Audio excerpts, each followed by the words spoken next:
നമസ്കാരം പ്രിയമുള്ളവർ, എല്ലാവർക്കും ഒരിക്കൽ കൂടി എൻ മീഡിയയിലേക്ക് ഹാർദമായ സ്വാഗതം.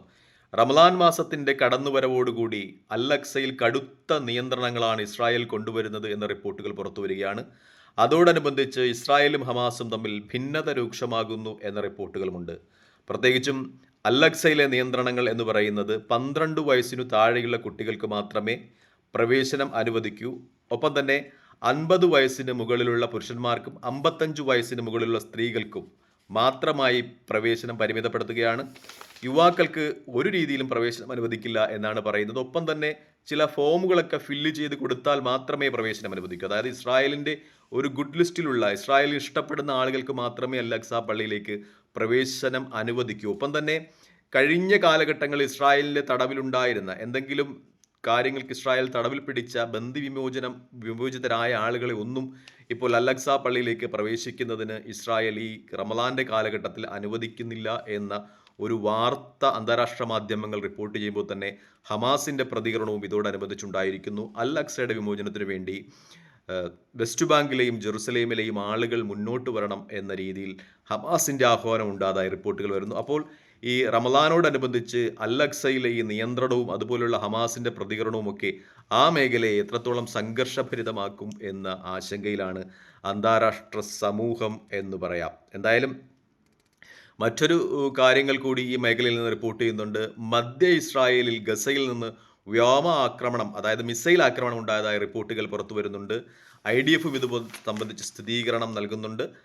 ഇസ്രായേലി ടൈംസും ഇത് റിപ്പോർട്ട് ചെയ്യുന്നുണ്ട്. പ്രത്യേകിച്ചും കഴിഞ്ഞ ദിവസങ്ങളിൽ ഒരു കൗമാരപ്രായക്കാരൻ ഇസ്രായേലി പട്ടാളക്കാരൻ്റെ വെടിയേറ്റു മരിച്ചിരുന്നു. ഇതിനുള്ള പ്രതികാരമായിട്ടാണ് ഈ മിസൈൽ ആക്രമണം ഉണ്ടായത് എന്ന റിപ്പോർട്ടുകളും പുറത്തു വരികയാണ്. എന്തായാലും ഇരു രാജ്യങ്ങളും ഇരു വിഭാഗങ്ങളും യുദ്ധസജ്ജമാകുന്നു എന്ന റിപ്പോർട്ടുകൾ തന്നെയാണ് അന്താരാഷ്ട്ര മാധ്യമങ്ങളൊക്കെ കോട്ട് ചെയ്യുന്നത്. ഹമാസ് തുരങ്കങ്ങളുടെ പുനർനിർമ്മാണ പ്രവർത്തനങ്ങളുമായി മുന്നോട്ട് പോകുന്നു എന്ന രീതിയിലും അതുപോലെ അവരുടെ നഷ്ടപ്പെട്ടു പോയ കമാൻഡർമാരുടെ സ്ഥാനത്ത് പുതിയ ആളുകളെ നിയമിക്കുന്നു എന്ന രീതിയിലുമൊക്കെ വാർത്തകൾ പുറത്തു വരികയാണ്.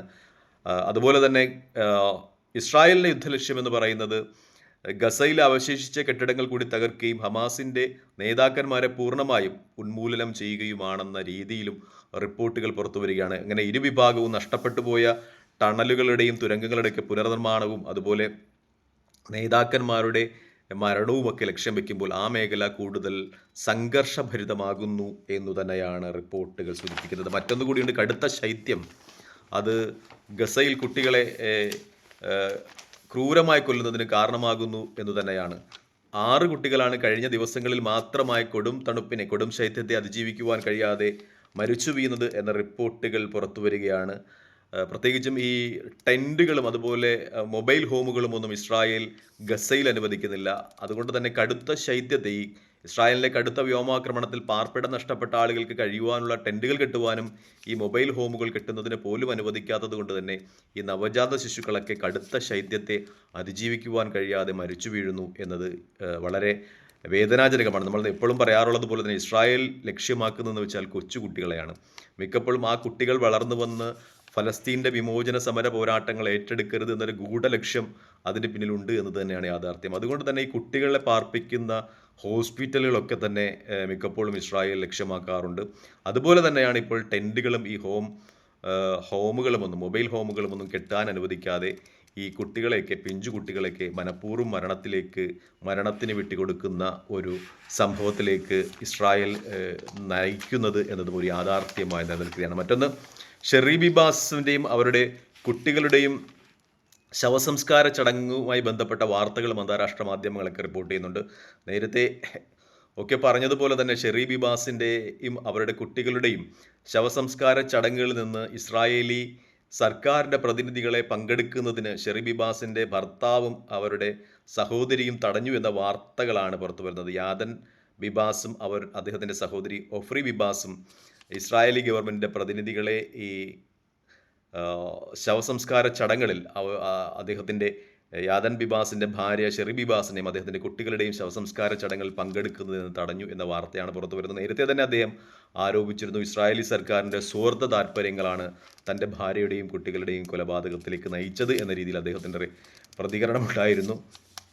എന്തായാലും അന്താരാഷ്ട്ര മാധ്യമങ്ങളിലൊക്കെ നിറഞ്ഞു നിൽക്കുന്ന പ്രധാനപ്പെട്ട വാർത്തകൾ ഇതാണ്. മധ്യേഷ്യത്തെ സംബന്ധിച്ച് ഒരു സമാധാനത്തിൻ്റെ ചർച്ചകൾ പുരോഗമിക്കുന്നതോടൊപ്പം തന്നെ ഹമാസും അതുപോലെ ഇസ്രായേലും പരസ്പരം പോർവിളികളുമായി മുന്നോട്ട് പോകുന്ന ഒരു സന്ദർഭം കൂടിയുണ്ട്. മറ്റൊന്നുകൂടി പറയാനുണ്ട്, തുർക്കിയുമായി ബന്ധപ്പെട്ട കാര്യങ്ങളാണ്. സിറിയയിൽ ഇസ്രായേലിൻ്റെ ഒരു ആക്രമണത്തിൻ്റെ തോത് കൂടുന്ന നിമിഷങ്ങളാണിത്. പ്രത്യേകിച്ചും ഇസ്രായേൽ അതിന് പറയുന്ന ഒരു ന്യായീകരണം എന്ന് പറയുന്നത് നേരത്തെ ഉണ്ടായിരുന്ന അസദ് ഭരണകൂടത്തിൻ്റെ ആയുധങ്ങളൊക്കെ ഇപ്പോൾ ഇസ്രയേലിൽ അട്ടിമറിക്കപ്പെട്ട ഭരണകൂടത്തിൻ്റെ ആളുകളുടെ കയ്യിൽ അകപ്പെട്ടാൽ അത് ഇസ്രായേലിനെതിരെ ഉപയോഗിക്കുന്നതിന് കാരണമാകും എന്ന ഒരു ന്യായം നിർത്തിക്കൊണ്ട് ഇസ്രായേൽ മിക്കപ്പോഴും സിറിയയുടെ വ്യോമത്താവളങ്ങളും അവരുടെ ആയുധ സംഭരണ കേന്ദ്രങ്ങളും ഒക്കെ ആക്രമിക്കുന്ന ഒരു നിലപാടുമായി മുന്നോട്ട് പോവുകയാണ്. ഇപ്പോൾ തുർക്കിയുടെ ഭാഗത്ത് നിന്ന് ശക്തമായ മുന്നറിയിപ്പ് വന്നിരിക്കുന്നു എന്നതാണ് യാഥാർത്ഥ്യം.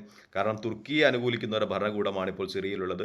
ഇനി ആക്രമണങ്ങൾ തുടർന്നാൽ തുർക്കിയുടെ ഭാഗത്ത് നിന്ന് ഇടപെടലുകൾ ഉണ്ടാകും എന്ന ഒരു താക്കീതും വരുന്നു. ഒപ്പം തന്നെ സിറിയയിലെ പുതിയ ഭരണകൂടവും ഇസ്രായേൽ ഇനി ആക്രമണം തുടർന്നാൽ ഇസ്രായേലിനെതിരെ പ്രതികരിക്കും എന്ന രീതിയിലുള്ള വാർത്തകളുമൊക്കെ പുറത്തു വരികയാണ്. സിറിയയെ സംബന്ധിച്ച് എത്രത്തോളം യാഥാർത്ഥ്യമാണ് എന്നറിയില്ല. കാരണം മിക്കപ്പോഴും സിറിയ ഇത്തരം പ്രസ്താവനകളുടെ മാത്രം ജീവിക്കുന്ന ഒരു രാജ്യമാണ് എന്നൊരു യാഥാർത്ഥ്യം കൂടി നിലവിലുണ്ട്. എങ്കിലും ഈ മേഖലയിലെ സംഘർഷം കൂടുതൽ വ്യാപ്തിയിലേക്ക് നീങ്ങുന്നു എന്ന രീതിയിൽ തന്നെയാണ് ചർച്ചകൾ പുരോഗമിക്കുന്നത്. പ്രത്യേകിച്ചും റഷ്യയും അമേരിക്കയും തമ്മിൽ ഉക്രൈൻ യുദ്ധത്തിൽ വരുന്ന ഒരു സമവായത്തിൻ്റെ ഒരു ഐക്യത്തിൻ്റെ ഒരു രൂപം അത് ഈ മേഖലയിൽ എങ്ങനെ പ്രതിഫലിക്കും എന്ന കാര്യത്തിലും അന്താരാഷ്ട്ര മാധ്യമങ്ങളൊക്കെ വളരെ ഉത്കണ്ഠാകുലരായി വീക്ഷിക്കുന്നുണ്ട്. ഉക്രൈൻ്റെ മണ്ണ് അത് റഷ്യയും അതുപോലെ സമ്പത്ത് അമേരിക്കയുമായി പങ്കിട്ടെടുത്തുകൊണ്ടുള്ള കരാർ അത് ഇപ്പോൾ ഇറാനെ സപ്പോർട്ട് ചെയ്യുന്ന ഒരു രാഷ്ട്രീയ നീക്കമായിരുന്നു എപ്പോഴും റഷ്യ നടത്തിയിരുന്നത്.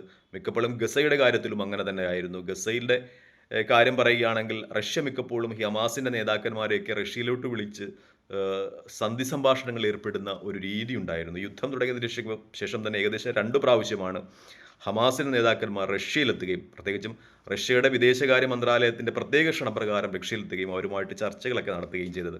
ഈ ഗസയിൽ അമേരിക്ക ഒരു റിവേറ ഒരു തുറമുഖ നഗരമാക്കും എന്ന് പറഞ്ഞതിന് ശേഷവും ഹമാസിൻ്റെ നേതാക്കന്മാർ റഷ്യയിലോട്ട് ക്ഷണിക്കുകയും അവരുടെ വിദേശകാര്യ മന്ത്രാലയത്തിൻ്റെ നേതൃത്വത്തിൽ അവിടെ മോസ്കോയിൽ ചർച്ചകൾ നടത്തുകയും ഒക്കെ ചെയ്തു. ആ ചർച്ചയിൽ റഷ്യ പറഞ്ഞിരുന്നത് ഒരിക്കലും ഒരു സൈനിക ആക്രമണം ഗസയിൽ ഉണ്ടാകുന്നതിനെ റഷ്യ അനുകൂലിക്കുകയില്ല, അതിനെതിരെ പ്രതികരിക്കുമെന്നാണ്. അത് റഷ്യയുടെ ഭാഗത്തു നിന്നുള്ള സപ്പോർട്ട് ഗസയ്ക്കുണ്ടാകുമെന്നാണ്. പക്ഷേ ഇപ്പോൾ കൂടുതൽ അന്താരാഷ്ട്ര തലങ്ങളിലൊക്കെ മാറ്റങ്ങൾ രൂപപ്പെടുകയാണ്. മിനിഞ്ഞാന്ന് നടന്ന ഐക്യരാഷ്ട്രസഭയുടെ വോട്ടെടുപ്പിൽ ഇസ്രായേൽ റഷ്യയ്ക്ക് അനുകൂലമായി വോട്ടിട്ടിരിക്കുന്നു. ഉക്രൈനെ എപ്പോഴും ഇസ്രായേലിനെ പിന്തുണച്ചിരുന്ന ഉക്രൈനെ എതിർത്തുകൊണ്ട് ഉക്രൈനെ തള്ളിക്കളഞ്ഞുകൊണ്ട് റഷ്യയ്ക്ക് അനുകൂലമായി ഇസ്രായേൽ വോട്ട് ചെയ്തിരിക്കുന്നു, അമേരിക്ക വോട്ട് ചെയ്തിരിക്കുന്നു. പ്രത്യേകിച്ചും ഉക്രൈന് കാര്യം പറയുകയാണെങ്കിൽ ഉക്രൈനിൽ ഒരു ജൂതവംശജനായ പ്രസിഡന്റാണ് സെലൻസ്കിയാണ് അധികാരത്തിലുള്ളത്. അദ്ദേഹം പ്രത്യക്ഷമായും പരോക്ഷമായും ഒക്കെ ഗസ ഇസ്രായേൽ യുദ്ധകാലത്ത് ഇസ്രായേലിനെ അനുകൂലിച്ചിരുന്ന ആളാണ്. ഇപ്പോൾ ഇസ്രായേൽ ആ സെലൻസ്കിയെ തന്നെ തള്ളിക്കളഞ്ഞുകൊണ്ട് റഷ്യക്കൊപ്പം ചേരുന്നു. അത് അന്താരാഷ്ട്ര സമൂഹം വിലയിരുത്തുന്നതെന്ന് വെച്ചാൽ ഇറാന് എതിരെ ഇസ്രായേലിൻ്റെ നീക്കമുണ്ടായാൽ റഷ്യ ആ ഭാഗത്ത് സൈലൻ്റ് ആയിരിക്കുക, കാരണം ഇറാനെ സപ്പോർട്ട് ചെയ്യാതിരിക്കുക എന്ന ഒരു ലക്ഷ്യം വെച്ചാണ് എന്നാണ് അന്താരാഷ്ട്ര മാധ്യമങ്ങളുമൊക്കെ യുദ്ധതന്ത്രജ്ഞരുമൊക്കെ വിലയിരുത്തുന്നത്. അതുകൊണ്ട് തന്നെ ഈ മധ്യേഷ്യയിലെ സഖ്യങ്ങളും സമവാക്യങ്ങളും ഒക്കെ മാറുകയാണ് എന്നത് തന്നെയാണ് ഒരു യാഥാർത്ഥ്യം. അതെങ്ങനെ പ്രതിഫലിക്കും എന്ന കാര്യം കാത്തിരുന്നു കാണുക മാത്രമേ നിർവാഹമുള്ളൂ. തൽക്കാലം ഈ വീഡിയോയുമായി ഇവിടെ വാങ്ങുന്നു. മറ്റൊരു വീഡിയോയുമായി കാണുന്നത് ഒരു പ്രാർത്ഥനയിൽ ഉൾപ്പെടുത്തുക. നന്ദി, നമസ്കാരം, ജയ് ഹിന്ദ്. വീഡിയോ ഇഷ്ടപ്പെടുന്നുണ്ടെങ്കിൽ ലൈക്ക് ചെയ്യുക, ഷെയർ ചെയ്യുക, കമൻറ്റ് ചെയ്യുക.